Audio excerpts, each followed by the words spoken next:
pessoal, voltamos com a continuidade sobre o nosso episódio sobre saúde intestinal com a doutora Renata Niceto e a doutora Beatriz. Queria complementar uma parte dela, da alimentação, porque eu estou falando assim das bactérias que estão chegando, né? Que eu estou indo, tenho um estilo de vida ativo, saio das telas, a gente tem que tirar essas crianças das telas, mães. É muito importante colocar para brincar no parquinho, no quintal, onde for. E estou adquirindo as bactérias. Mas e a sobrevivência dessas bactérias lá, né? Então, da alimentação, eu recebo também nutrientes que geralmente são fibras que vão ser alimentos para essa bactéria. Então, eu não estou só dando comida para dar vitaminas que vão melhorar a imunidade.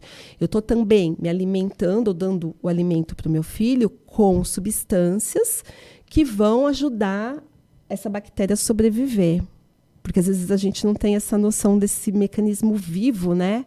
É uma história de vida à parte, assim, esse movimento.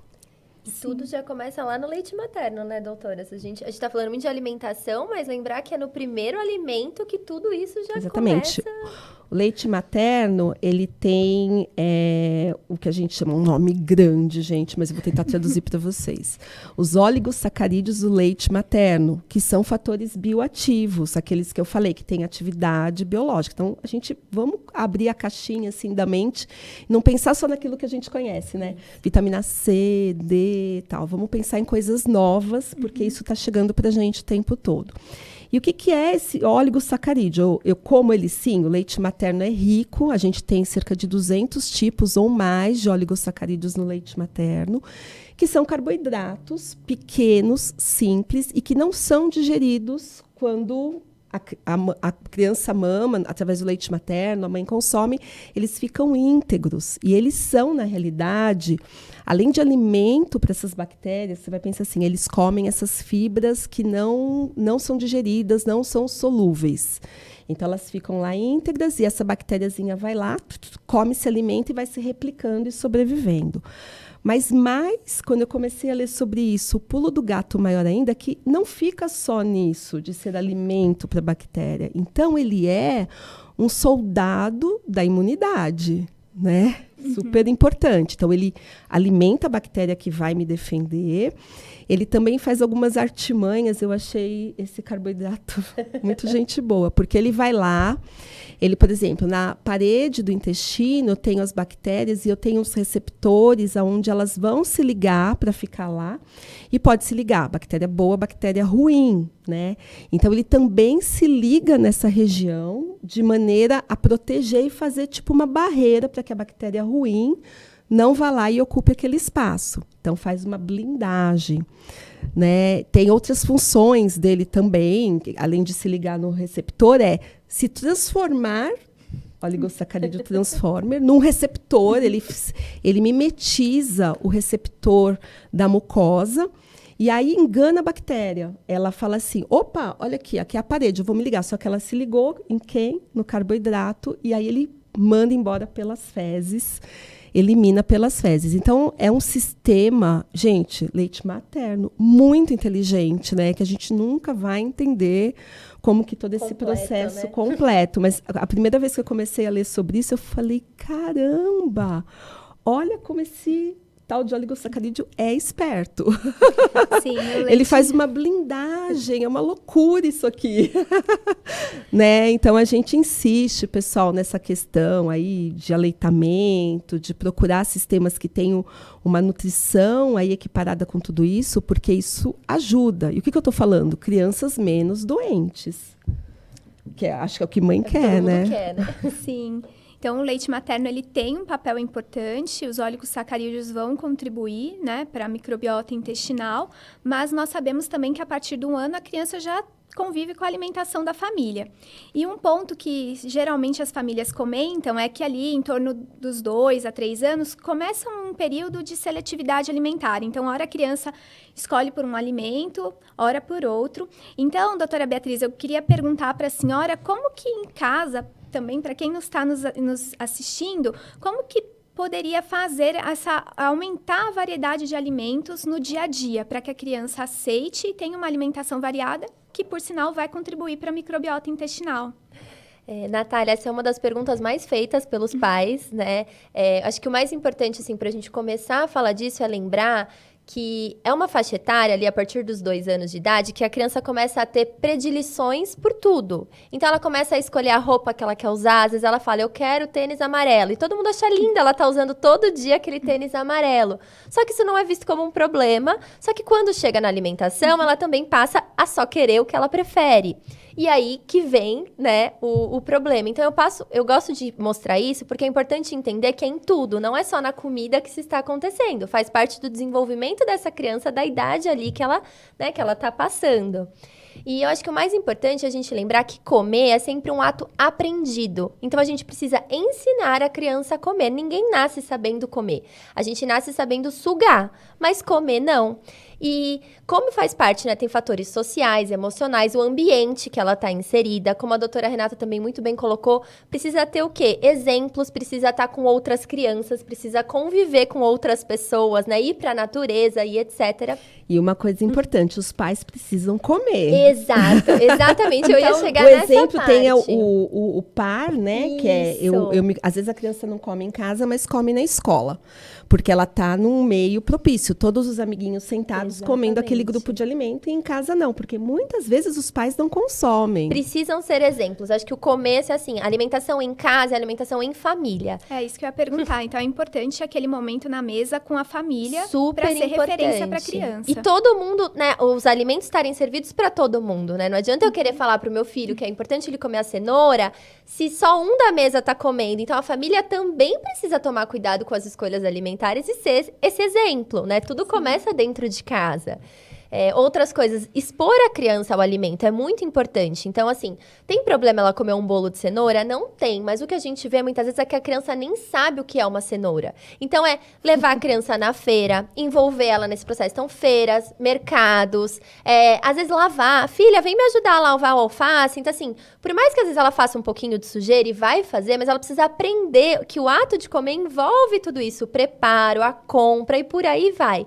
Então, eu acho que é muito importante, assim, até pra gente ir direcionando e querendo que a criança experimente, ela precisa ter contato. É como se fosse... A gente fala que tem uma escadinha do comer, né? O primeiro é tolerar, brincar com aquele alimento, é experimentar. O último passo é literalmente comer aquele alimento. Então, primeiro ela precisa entender, interagir, aceitar e expor. Eu acho que precisa colocar no prato, mesmo que a criança não coma, não é forçar, não é brigar, muito menos punir, né? Acho que é muito importante, assim, experimentou, não gostou, tudo bem, ela experimentou, foi um passo ali. Mas não é punir também porque não gostou e nem recompensar por comer. Se você comer tudo, você vai ganhar tal coisa. Porque senão a alimentação passa a ser uma competição e não algo natural. Porque é algo que a gente vai fazer para a vida toda. E a gente tem traumas, às vezes, no futuro por conta, né, de proibições, enfim, que foram feitas no começo da vida. Então, eu acho que o principal é isso, ter essas refeições em família, expor a criança, trabalhar junto com ela. A gente precisa entender, gente, que eles entendem tudo o que está acontecendo ao nosso redor. Então, se você falar, o que a gente pode comer amanhã? Me ajuda a montar. Se ela participar desse processo, cada um escolhe um alimento em casa, por exemplo, isso já vai integrar ela mais, né, nesse momento, nesse processo. E também, acho que oferecer de outras formas. Então, por exemplo, o exemplo da cenoura. A criança só come bolo de cenoura. Ok, você não precisa tirar o alimento que ela come, vamos usar ele como um reforçador. Você sabia que a cenoura, essa daqui, ia apresentar outras formas? Dá pra fazer ralada, cozida, né, em pedacinho, colocar num lanche, colocar no arroz, fazer um pãozinho de cenoura, enfim, dá pra usar a imaginação. O lúdico também entra muito aqui, então, claro, pode fazer carinhas com alimentos, brincar dessa forma, mas eu acho que o interagir é muito mais importante do que a gente pensar em grandes coisas, né? É o básico, de novo, é o básico que funciona. Então, ela saber o que ela tá comendo, mas ela saber de onde veio, como que é feito. Às vezes, plantar um feijãozinho em casa para ela entender de onde vai vir. E por aí vai. Eu acho que são vários caminhos que a gente pode trabalhar com as famílias, mas o principal é esse, as crianças saberem, né, o que elas estão comendo e o que são aqueles alimentos que a gente quer. É a familiarização, né? Eu, às vezes, comparo quando eu comi comida japonesa a primeira vez, que a textura era muito diferente, era muito estranho. Hoje eu amo, mas assim, eu tive que aprender a gostar, entender como que as pessoas gostavam daquilo que eu estava comendo, eu estava achando estranho, porque eu não tinha familiarização, né? Importante. Sim, então vamos pôr em prática a escala do comer, comer, a apresentação mais vezes, a alimentação em família, vai nos ajudar a aumentar essa variedade de alimentos com as crianças. E com muita paciência sempre. Eu acho que essa é a chave também. Né? Não vai ser de primeira, não vai ser de segunda, talvez seja de primeira, não tem regra. A gente não sabe como vai ser, mas precisa seguir firme ali no propósito. Ai, muito interessante. Nós estamos chegando ao fim do nosso videocast, mas antes de finalizar, eu gostaria de pedir para a doutora Renata, para a doutora Beatriz, nos oferecer algumas dicas em relação a uma microbiota mais saudável para a criança. Então, como que as famílias podem fazer em casa, né, algumas dicas para pôr em prática para essa microbiota mais saudável? Vou invadir só um pouquinho a sua área, mas é numa dica, tá? Não briga comigo. Cuidar, acho que a primeira é cuidar da alimentação da gestante. Porque é algo que é muito renegado a um segundo plano e é o ponto de partida. É como ela vai se alimentar quando estiver amamentando e não adianta. O leite materno é maravilhoso sempre. Depende do que essa mãe come, né? Porque ele está mudando conforme o que está chegando de substrato ali, de ingrediente.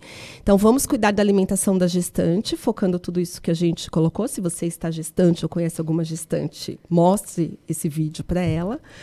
Segunda coisa, eu quero entrar na questão de algumas coisas do estilo de vida que ajudam a regular a alimentação. Então, um é qualidade de sono, né? Nossas crianças hoje às vezes têm um sono mais bagunçado. Isso não vale só até os 3 anos, eu acho que vale para a vida.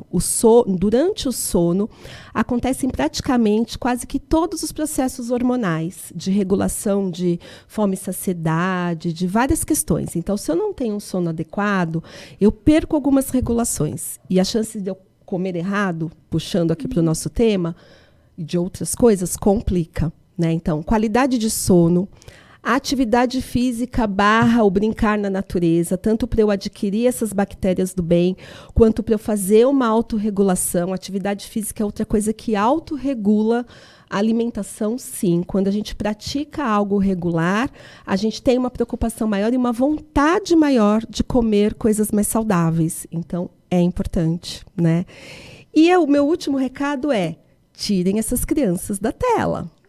Né? Até os 2 anos de idade, a Sociedade Brasileira de Pediatria proíbe o uso de telas. Isso inclui assistir televisão, porque está mudando a neuroplasticidade. O que é a neuroplasticidade? Como esse cérebro funciona e está impactando em diversas áreas.